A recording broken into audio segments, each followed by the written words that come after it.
We are testing. We are testing. 1, 2, 3.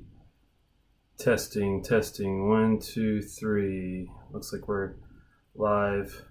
Gotta make sure the video audio is turned down, so that's okay. And wish I knew exactly what link to give people, but hopefully, oh, there's everyone. Good to see you. I'm temporarily using a box here, unfortunately, to boost up the computer. I'm gonna have to find a better method of the camera, but doing my best I can. What's 10 by 10 mean? Just curious what the 10 by 10 is for. This is the first time I've ever done this. Hey Travis, good to see you. Hopefully you guys can hear me. Is the audio and video okay? Appreciate it if you can give me a heads up on the chat. And oh, thanks. Very strong signal coming in good here. Good. Hopefully audio is pretty clear. I'm using a headset. I might end up doing this with just the microphone array on this Surface laptop. They're pretty decent. Appreciate it. I've got FiOS connection here, so you know the upload and download is a gigabit here, thankfully. So you know we're in good shape for that. As you can see behind me, I'm a big Isla fan. I got a Lagavulin 8, a 12, a 16, and Distillers. Got a Kilchoman Loch Gorm. It's an older one. I need to get some more of their stuff. Big fan of Kilchoman. And looking for the Seneg, I think you pronounce it Seneg. And looking for the... I've had a 100% Isla. It's a little floral for me. Not my cup of tea, but, you know, decent dram.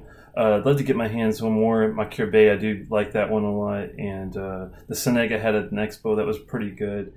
And I know Malton Montreal has some really good shows about, I think, some sort of special red cask, a red wine cask maybe, and another couple offerings that were really intriguing. Also got a Bunnahabhain 12 standard, you know, pretty decent. Got the Kjalvanach, that's how you pronounce that one. It's a smoky version. I wasn't too big on the finish of that guy, but you know. Got some Springbanks over here. Got a 12 cask strength. I already went through that. That didn't last very long. Burgundy 12, which I love a lot. Thanks to the test dummy. I'm sorry, the Scotch for Dummies for doing the review for that, and really big fan of that one. Got a Port Cask 19 Springbank. I just opened, had a little sip of, and it's extremely good. And I'm going to do a review on that. All my reviews I post on distiller.com. It's distiller.com/notes/Telex2112, I believe is how you can get to it easily. Also, put things on Twitter a lot. And thankfully, Scotch Test Dummies, Scott's definitely nice enough to, you know, recirculate, retweet some of the reviews that I've done. I've got about 90, I think I'm up to about 95 or 96, somewhere around there. Approaching number 100, so that'll be a good one. On the other side, got an Abelauer 18, really, really good. I like the Abunad, I think is how you pronounce it. That's a really good one, too. That's probably my favorite Abelauer.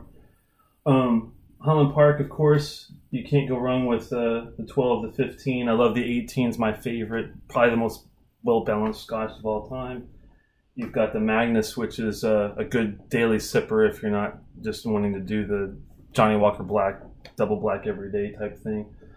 I got the Lafroigs on the other side. You can't see them down on the other side of the room, but there's a whole Lafroig section, and got a few Carges. Got a QA cask, a PX cask, all the regulars like Lore and Triple Wood and Quarter Cask, you know. And also, I'm a huge Ardbeg fan. I've got the Arbog, which I'm going to be tracking that over for Christmas. That should be a good show. Maybe if I do it as a show, I might just do a review. It depends on how well this goes along for you guys. And got the Era Verdis, which is a special offering that they did for 1 year. I think it was 20, I want to say, I think that was 2015, don't quote me on it, or 2016. I get it mixed up with the Perpetuum, which is another one I like. I have over there, and some other ones. But I won't go into too much more into that. I'll catch up on comments since you guys are... wow, I appreciate you guys stopping by. I got 11 people connected, so hopefully the audio and video is still good. And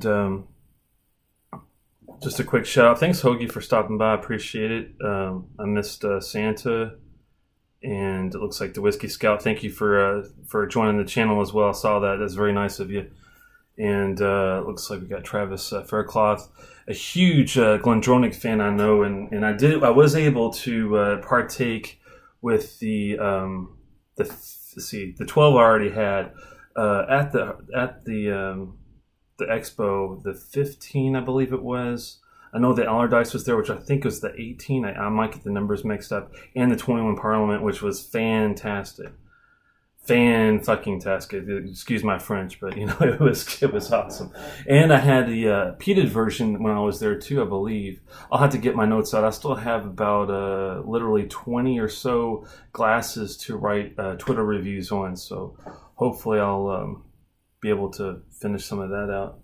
And those are some of them in the closet that I don't have room for right now. I gotta reorganize some stuff. That's a good problem to have, first world problems. And yeah, still trying to get through everything. Yeah, that Oloroso is getting better with a little oxidation. Yeah, I'm a huge fan of both peated scotches and sherry influenced scotches. I didn't think I was going to like the sherry as much because my first scotch I ever had was an Islay, and it was a smokehead blend, which didn't know anything about it. I got in a flight. I went to a speakeasy that's in Annapolis, Maryland, up nearby. And they had the Glenmorangie 10 to start off with, which wasn't too much for me. I'm not a huge fan of it, but I respect the brand. The brand is good, and I'll get to the La Santa and some of the really good offerings later. But the Olive Jura was the second dram, and that was kind of a smoky, decent dram. Nothing too complex, but definitely more interesting than just a straightforward Glenmorangie 10. And it ended surprisingly with this smokehead, and I was like, wow, I never had peat before. I didn't know what to expect, and I was like, wow, this is something about this is just intriguing. I never liked bourbon. I'm from Louisville, Kentucky originally, and never liked the bourbon. And but as soon as I tasted the peat, man, I was like hooked. I'm like, something about it. And then when I got over to the sherry, I think Glendronach was probably one of the first sherry ones I had. Maybe the Abelard or Abenade was another first, and that's an intense sherry. But I loved it as soon as I tasted it. It had clove cigarette finish, which I don't smoke anymore. I quit in 2012, but that clove cigarette finish is just outstanding. I'm just catching up on some comments here. Hey, good to see you, Scotch for Dummies. I'm not sure if it's Drew or another one. It's probably Drew since he's the tech master. I appreciate you guys letting me try to do this. It's been going pretty well, and I'll save the video and review it and know what to do and what not to do. Saw Glendronach 12 in the Vintners today. Wasn't sure whether to pull the plug on it. It's good. It's a good one. If 15 is, if it's affordable, or 18, of course, I would definitely go to that. But if 12 is, it was definitely a perfect starting bottle. You will not be disappointed. I've never known anyone to dislike the Glendronach 12. We'll just put it that way. Yeah, Travis is correct. Just buy the Allardyce instead. That's a hell of a bottle, and the Parliament's really damn good too. 38 pounds. Yeah, that's about right. I think it's about $60-something American here in Maryland. Maryland's got some crazy taxes. We got 9% tax pretty much on everything. Not as high as DC, but you can't really ship a lot of stuff to Maryland because they have a lot of county laws that override state laws. It's really strange here. It's the only state in the union, I think, that's like that, where the counties actually have alcohol jurisdiction in some areas. It's very strange, but there is ways to order it and get it delivered and everything. Of course, FedEx and UPS don't shy away from deliveries, and I've ordered stuff overseas through the Scotch Whisky auctions. That's a Ralphie thing that I picked up on, and that's where I got my Ardbeg from. A little pricey, but hey, where are you going to go and find an Ardbeg anywhere? It ain't going to happen. And I might get some other bottles, like the Ardbeg's got a Serendipity, which is a one-off, I think, 1 year, or early bottling. I think it's like 2012 or something. I'll never find that. Maybe the Kildalton, which is another one I'd like to try. I think there's two versions of it. There's a peated and an unpeated version, which an unpeated Ardbeg would be almost sacrilegious, but it might be worth a try. You never know. I think it might be worth a try. Looks like Travis is opening up his Abbey Whiskey 10th anniversary, 24 year single cask, 1993 in a couple weeks. Wow, man. Saltire says he's not buying the 500. Always asking me if I'm not buying the $500 Ardbeg 23. When I saw the 21, I salivated and I drooled and I just went nuts. And I thought, that'd be a hell of a dram to buy, or a bottle, but it's not going to happen anytime soon unless I save up for a while. Unfortunately, I like to buy a bottle every couple weeks at least, so it's hard to be what's the word for it? Disciplined enough to save up for a $500-600 bottle, but maybe one day. Definitely won't be doing any Lagavulin 25, which would be really, really nice, but because that's, I think, 1,000. I think that's all of that locally in Annapolis, shop for like 1,050, 1,075, something like that. About died, and but you never know. Maybe when I'm 80, if I make it that far, I doubt it, but you never know. Still need to try the new post 2013-14 Condronic 20. Oh, the new distillery is lighter in color. That's the one I had, Ogie. It is the Brown-Forman bottling. That's the newest version. And that actually is good. I never had a chance to try the previous bottling. But from what I've heard, there really isn't a difference. I'm not sure how they did that, or if they bought the recipe or the way to do it properly. I know a lot of these guys that are buying these old distilleries, these new companies, are adamant about, not changing a thing, not changing even 1 iota of the process, because as we all know, the water, the light, the temperature, the amount of time in the cask, the whole 9 yards, it's so important to making sure everything is working exactly right. The 23-year has sherry casks in it, and 21-year didn't. Correct. 23. Oh, the Ardbeg 23 versus 21. That's a good question. I think you're onto something there, but I haven't looked at the 21 in quite a while. You'll have to look that one up actually to make sure. I just got the new Bowmore 18. Mezzanilla, I think that's how you say that. Finish at 52.5. That sounds damn good. I haven't had the Bowmore 18 yet. Sadly, the only Bowmore I've ever had, which is kind of funny because I got it because of Andrew, was the 15 Darkest. So I'm not complaining because that is one of my very favorite scotches. It's the most different type of Islay Scotch I've ever had because of the sulfuric notes in it, the balance of the sherry and the peat play really nice to me together. It's a hate it or love it kind of scotch. So I know people that really cannot stand the taste of that, but if you do like peat, you do like sherry, you like it together, you can't go wrong with that. But I need to try that Manzanilla finish. That would be awesome, man. Is that Welsh, do you know if that's a travel retail exclusive, or is that something that is just tough to find? The 18 I know is pretty easy to find most places, but that sucker sounds a little specialized. So is there a good liquor store in Severna Park? Everwent, yes. Dawson's Liquors has got a decent selection pretty much in Severna Park specifically. Harbor, they have a so-so. Port Tack has a so-so. Costco's is cheaper, but they don't really have much of a selection. The best local store is Petite Cellars, but it's not really local. It's in Ellicott City. It's a little farther away, but it's worth the trip because they had literally 4 stories of scotch all the way up, like a warehouse style, all the way up to the ceiling.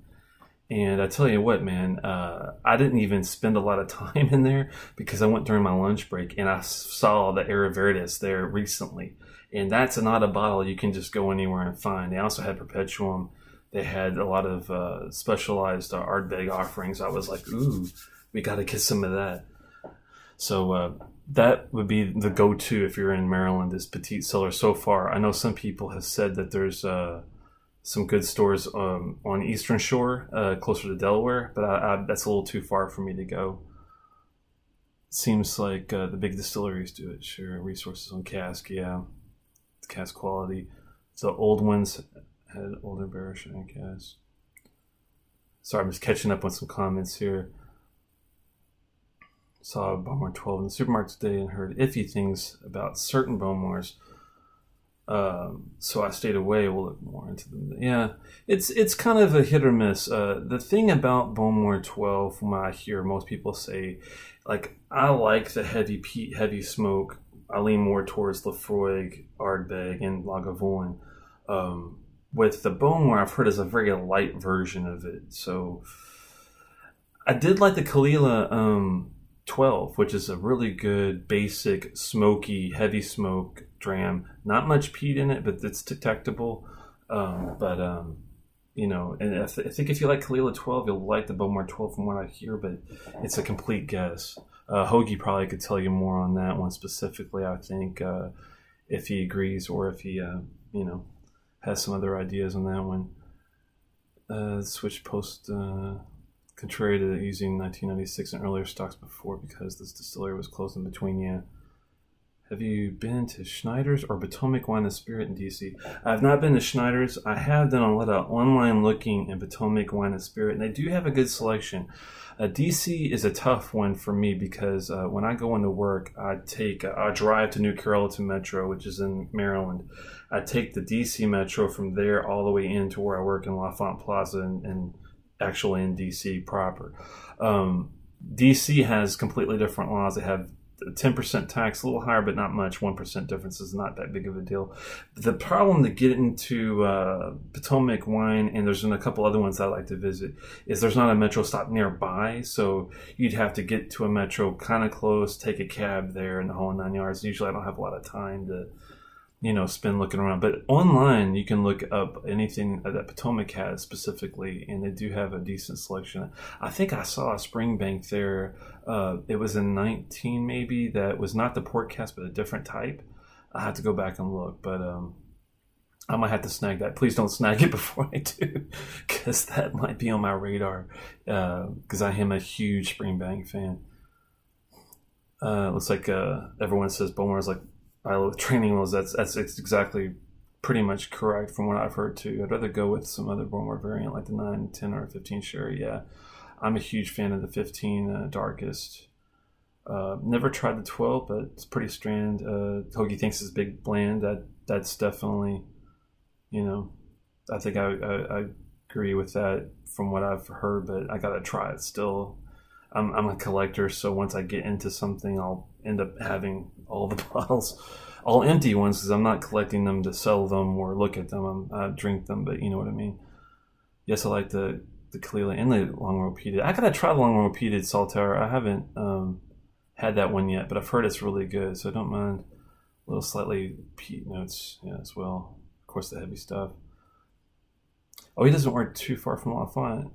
Yeah, I hate Georgetown, but Potomac can get it almost. Yeah, it's true. It's the tough thing about Georgetown. There's not really any easy way to get in with the metro there.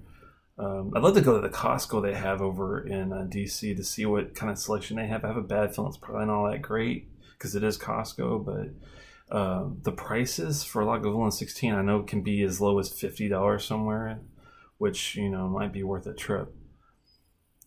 Take care, gotta go. See you later, Hoagie. Thanks for stopping by, man. I appreciate it. Hope you had fun for the after hours show. Bowmore 12 is $29. Yeah, that's cheap. That's a good damn price, because here I think the Bowmore 12 even is at least $55. I mean, Maryland prices are about $10 higher, I think, than most. Especially like a place like Texas, they have like such cheap prices. Even California has lower prices than Maryland does. It really burns my ass. Not a fan of Bowmore, far from it. This is a shot in the dark, and homing is a step up, yeah.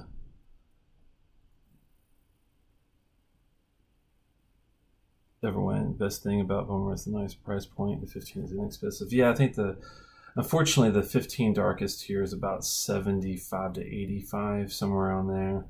Not cheap, not terribly high. It's kind of like the Laphroaig Triple Wood. It's another good one that you have to be kind of in the mood for. I have to take big gulps for the Triple Wood for me to really get into it, I think, because the oak is so heavy on that dram. Any long grow, Hazelburn, Springbank is good stuff. I'm with Ralphie on that one. Yeah, I agree completely. I haven't done the Hazelburn yet. It's on my list to do in the long row, but the Springbank is definitely, I've had the 10, the 12 cast strength, the 12 Burgundy, and the 19 port so far, and they could do no wrong at this point. Kilkerran's another one, Welsh. I don't know if you're familiar with Kilkerran. I was lucky enough to have the Kilkerran 12, which is a Glengyle is the actual distillery there, and I think that's also, yeah, Campbelltown. And it was damn good. It's different. It's not like any other Scotch I've ever had. It's not like Springbank. It's not like any of the Islas. But I tell you what, man, if you don't mind a little, I mean, real subtle floral notes, but mostly like light, like a lot of vanilla, marzipan, and I mean, some smoke and peat, but it's completely different. I'm not sure if anyone else has had the Kilkerran 12. It's definitely worth your time. And they had the Works in Progress series, which has a sherry. There's a sherry wood cask. There's some other ones that I haven't tried yet, but I would love to get my hands on them. Saltarsa said I was drinking Kilkerran 12 watching the dummies tonight. It's nice stuff. Yeah, man, that's one of my new favorites. The weird thing is, I'm not sure if it's true, but I heard the Kilkerran 12 was discontinued for some reason. I don't know if it's because of demand and they're going to release it again, or if it's they're holding back and want to release like a 15, and in order to do so, they have to hold product for a while. But I guess we'll see what happens with that.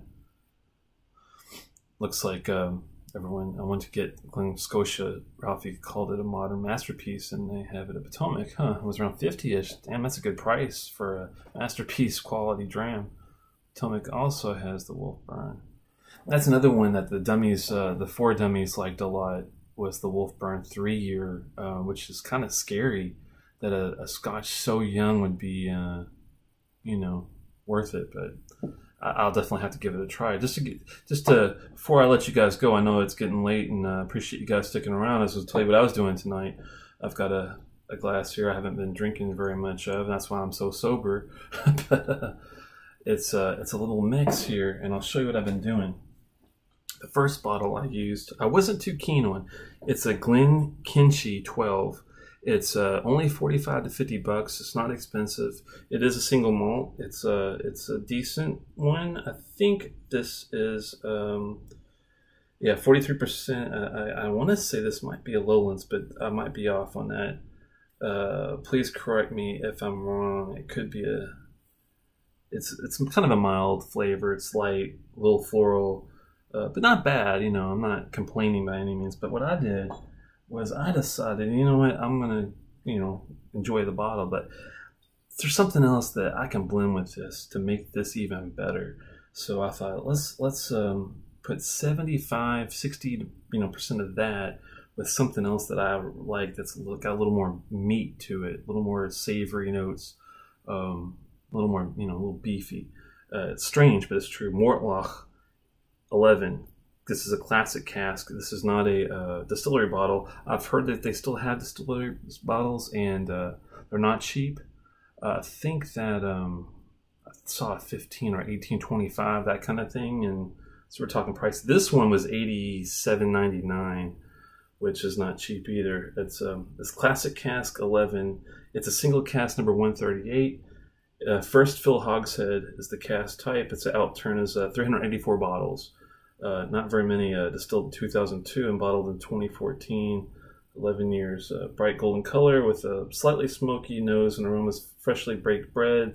Flavors fruity, fresh, and assertive with raisins and toffee, followed by a complex and long finish.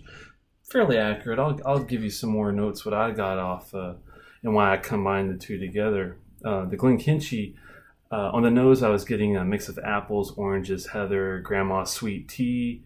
For the palate, I get a bright splash of subtle banana, pineapple, vanilla, and light fruit. Very light mouth coat and 2 finishes. One is a short, almost bitter finish, and the other one was a wave of buttery oil, which was fairly long.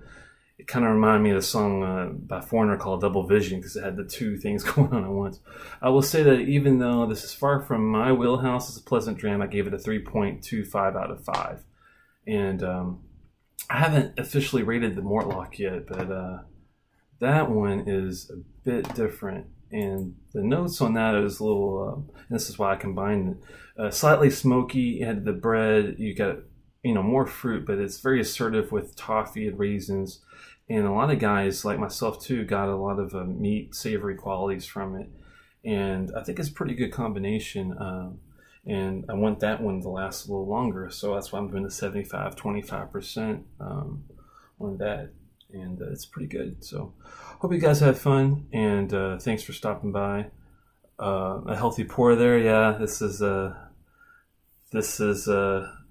what is this? Let's take a little look. This is only a 3 finger pour for Telex here. So, you know, it's not that much.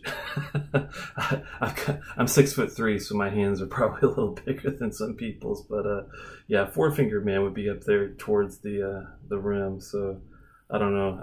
I don't ever measure my my glasses like I probably should. But yeah, this is pretty good. Salam Jamal, everybody. Thanks for stopping by. I won't keep you guys. But hopefully, yeah, we'll do it again. I might. What I was thinking about doing is doing some interviews with the reviewers, like sitting down with someone like Scotch for Dummies or Scotch Test Dummies, maybe getting Scott or Bart. Probably can't get them both, but one would be, you know, fine.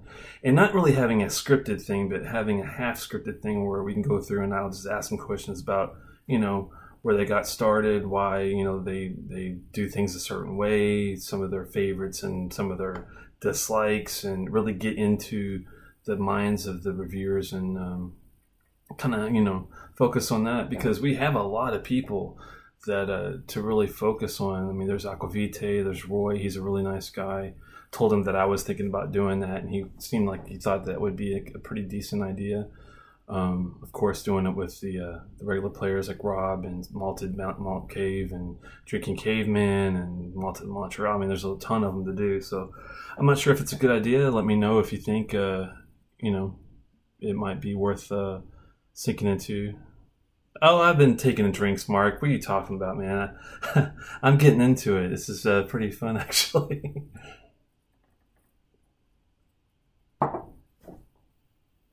It's good. You don't want you guys to have to listen to me drink. I usually like to swish it around. I'm not as bad as Horst from the whiskey.com guys. He just drives me nuts with his swishing around all the time. But I won't make you guys listen to that too much. But it is a really good blend, I tell you.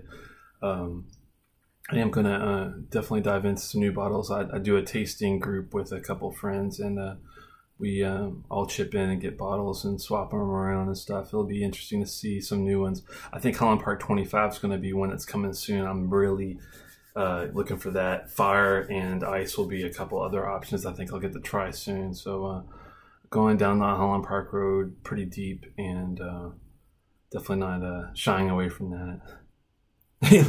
Welsh loves the horse swish. It's I mean, I don't know. It's okay. It's like a necessary evil. Thanks so much, guys. Swish. Sounds like a Katy Perry song. That's horrible. Oh my! Oh, what camera am I using? This is just the camera from the Surface. I was going to use. My wife has an HD camera that was a Canon, you know, one meant for more audio video recording, but to get and stream off of it, it wasn't going to work out very well. So we decided to just see how this will work. It's got a light over here to try to make the light balance a little bit better. It was a little washed out without it. It's a little dark in the man cave down here, but you know, I'd like to be more portable. I'd like to show you guys the collection down the other side there, but that's something else I'll have to figure out. Maybe I'll get a GoPro or something for that kind of stuff. But yeah, looking forward to maybe reviewing not reviewing the reviewers, but interviewing the reviewers. So that would be kind of interesting. You need to send me your bottles, then I'll drink for you. Yeah, I'm not sure about that, man. All right, well, take care, guys. Thanks for sticking around. And yeah, I think the having the Verizon Fios gigabit speed is really the difference maker. And I hope you guys can get your connection upgraded somehow. I know you're kind of a slave to Time Warner or Uverse or whatever you guys have to use in Indiana, but hopefully Google or Verizon will have an option for you guys sometimes. It's definitely worth it. I mean, I'm getting 900 megabits per second down and 800 megabits per second up. No joke. No exaggerations. Need to help me with OBS. Yeah, I just, I'm not sure what I'm doing. I just kind of, it took me like 10 minutes just to figure out how to get the video to start sending and get it all working out. But it seems like it's going pretty well, you know. No complaints. Not sure if I'm going to keep using the headset. Might have to just use the microphone array in the laptop, which is decent too. So I'll take any help you're willing to get, though. Basically, nice one, Telex. See you again. I hope. Yeah, definitely. I'll be on and do some more. I like just sitting around, honestly, and having a dram. I mean, who doesn't like doing that? That's for sure. Yeah, S40. Yeah, I mean, you know, this was like a test run to see how well it would go, and I actually did a lot more than I thought I would be able to. So I guess that's a plus. I'm not sure if you guys got to see the whole thing, but I'll post the video when I kill the live feed. And yeah, you guys, I gotta get with you on how are these guys getting into your all's live feed so early? Because I'll be sitting there and I'll refresh, and I'm, you know, wanting to chat with, you know, Tom and a couple people beforehand, but I don't even know how they're doing it. So if you don't mind, send me a list of steps, or maybe Drew, if you're on Discord, I'll just try to snag you when you're not too busy. And maybe, I don't know if there's any like screen sharing like there is with Skype or whatever, but if there is, maybe you can show me step by step what I need to click on if it's that crazy complicated. And 8 hour feed like quick. I don't know, man. That would be ambitious. I'm thinking that I'll be lucky to do an hour after the dummies, the Scotch for Dummies decide to. Yeah, okay, yeah, I'd be up for an after party, you know, anytime, and I could go for about an hour. They just post a comment. Oh, they just post a comment on the. But where are they posting the comment? Are they posting it in your community side? It hit me up tomorrow. That's cool. Yeah, I'm going to be teleworking tomorrow, and just need hot chicks for the after party. I think my wife would have a little issue with that, but we'll see what we can do.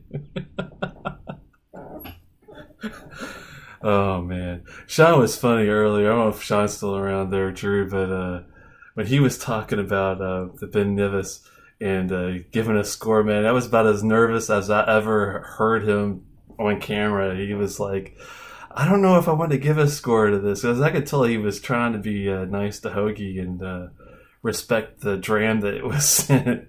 And that's the hard thing, man, is when you get something from somebody and it's not quite what you were thinking. And that's happened to me recently with that Gervon and this other one.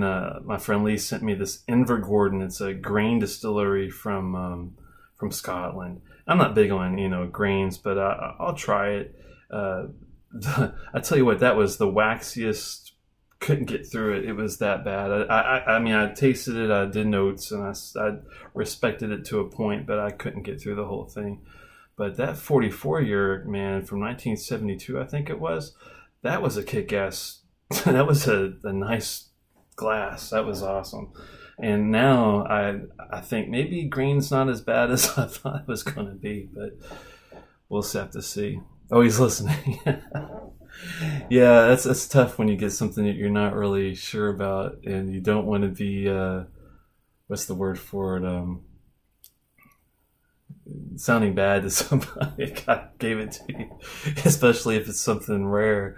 The way that Ben Nevis was described, man, it sounded like a very specific bottle and a very specific year. And I mean, I don't remember how old it was, but he said he couldn't give it a score because it was so different. Yeah, I mean, it's really hard to give something a score that you have no really basis to even start with. So I can't blame him. I just thought it was funny because Sean's never nervous about anything, and that was like the first time I heard him be like, I don't know about this. Andrew was really funny because he was just flat out, sorry guys, this is just not for me. Oh man, that was hilarious. Oh my. Oh, it's time for another one.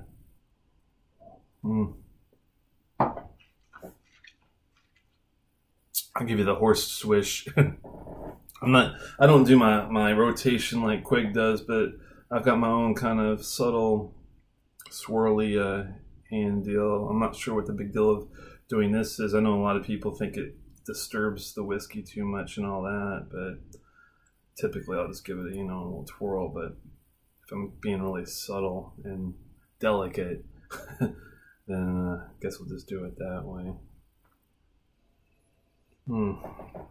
Man, I cannot wait to get in some of these other bottles. I was lucky enough to get a Carriage's 2014, the Tio cask, and that's going to be a fun one to get. So, all right, guys. Well, as I see some people are taking off, and thanks for sticking around, and maybe we'll get to that as a review sometime, and I don't know. We'll see how it goes. Maybe I'll just pick one out of a week and do a kind of a one-off review and see how it goes. Thanks, guys. I'm going to go ahead and stop the feed. If I can find out where my OBS was. There it is. See you guys.